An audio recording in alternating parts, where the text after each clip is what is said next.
Welcome to Shopware tutorial. In this video, we learn how to add manufacturer. Log into the backend. Go to Catalogs and Manufacturer. Now click on Add Manufacturer. Fill out the new manufacturer detail form.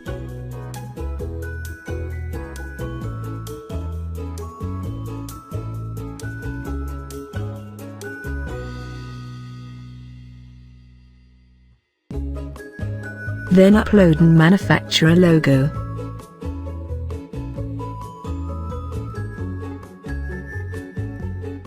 Fill out the description. Click Save.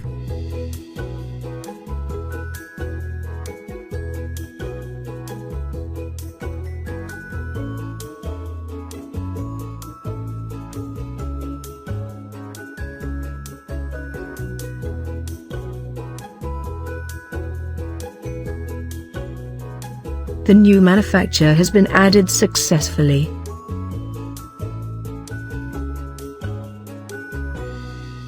Thanks for watching. For more updates and Shopware video tutorials, please subscribe to our channel and also do not forget to press the bell icon, so that you never miss our upcoming videos.